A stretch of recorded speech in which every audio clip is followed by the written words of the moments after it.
Dan pemirsa, untuk informasi selengkapnya seputar rencana pelantikan pimpinan DPR tandingan, kita terhubung dengan reporter Berita 1, Sadrina Evanalia. Ya, Sadrina, bagaimana keadaan di gedung DPR hari ini? Apakah memang benar ada agenda pelantikan tersebut?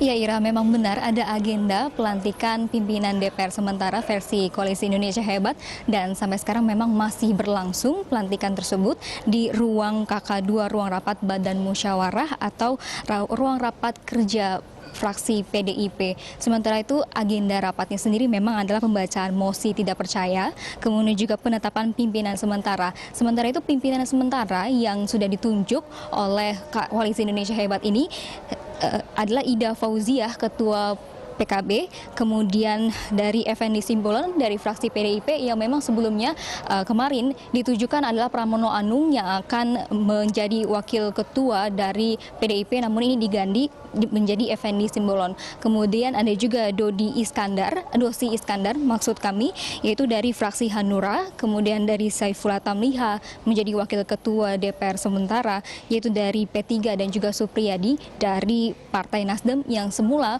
kemarin memang adalah Rio Capella yang diajukan. Sementara itu sebelum adanya rapat di ruang KK2 ini, sebelumnya memang direncanakan pelantikan paripurna ataupun pemimpin DPR sementara ini dilakukan pada pukul 9 pagi tadi, yaitu di ruang rapat sidang paripurna Nusantara 2. Namun sejak pukul 9 sampai pukul 10:10 tadi pagi, yaitu sekitar 1 jam, para anggota Koalisi Indonesia Hebat ini memang sudah menunggu di atas ataupun di Nusantara 2 ini, tapi belum juga dikunjung dibuka oleh Sekretaris Jenderal DPR RI. Sementara sejumlah fasilitas juga tidak difungsikan atau tidak diaktifkan, seperti AC dan juga lampu toilet, dan juga lampu-lampu dari ruang rapat sidang paripurna ini tidak dihidupkan.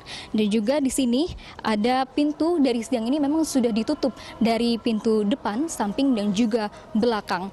Sementara itu semenjak menunggu atau sambil menunggu, para anggota dari Koalisi Indonesia Hebat ini sempat bersalawat di depan pintu dari ruang rapat sidang paripurna 2, sampai akhirnya mereka memutuskan untuk menggunakan ruang rapat kerja KK2 ataupun Badan Musyawarah ini untuk menjalankan pelantikan pimpinan DPR sementara. Dan di sini tidak mengundang untuk keseluruhan dari 560 anggota, tapi hanya dihadiri oleh anggota Koalisi Indonesia Hebat.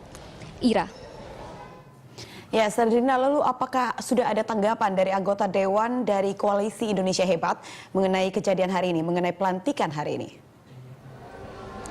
Iya, Eda. Memang ada sejumlah anggota Koalisi Indonesia Hebat yang berpendapat bahwa di sini adalah pelantikan dari pimpinan DPR sementara ini memang sebagai inisiasi ataupun langkah politik dengan adanya mosi tidak percaya yang ditujukan kepada pimpinan DPR Koalisi Merah Putih yang dianggap ini melanggar aturan atau melanggar tata tertib. Ketika ditanya apakah adanya landasan hukum dari pelantikan pimpinan DPR sementara ini, anggota Koalisi Indonesia Hebat sendiri mengatakan bahwa Undang-Undang MD3 menjadi dasarnya karena pelantikan DPR sementara ini sama dengan pelantikan DPR yang lalu. Sementara itu ditanya apakah sudah ada keputusan ataupun pernyataan dari Mahkamah Agung, sementara itu dari anggota Koalisi Indonesia Hebat sendiri menyatakan bahwa itu hanya administratif. Dan berikut adalah pernyataan dari anggota DPR RI fraksi PKB, Abdul Qadir Kading. Kesimpulan rapat kerja antara pemerintah dan DPR itu mengikat kepada pemerintah harus dilaksanakan. Kalau satu item saja, misalnya contoh ini, satu item saja lalu kemudian itu tidak dilaksanakan, Dewan bisa melakukan langkah-langkah politik lain, interpelasi, hak angket, dan ini berbahaya. Oleh karena itu, kami sebagai pendukung Jokowi JK harus berusaha semaksimal mungkin untuk menjaga agar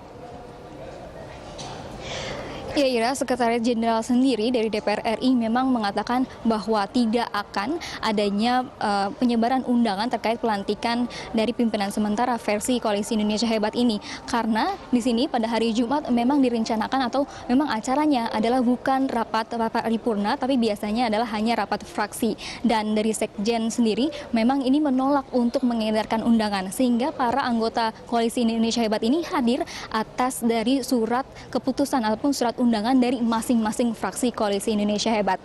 Ira. Ya, baik. Terima kasih Sadrina. Pemirsa, demikian reporter Berita 1 Sadrina Evanalia dan juru kamera Reza Yuliansa melaporkan langsung dari gedung DPR MPR Jakarta.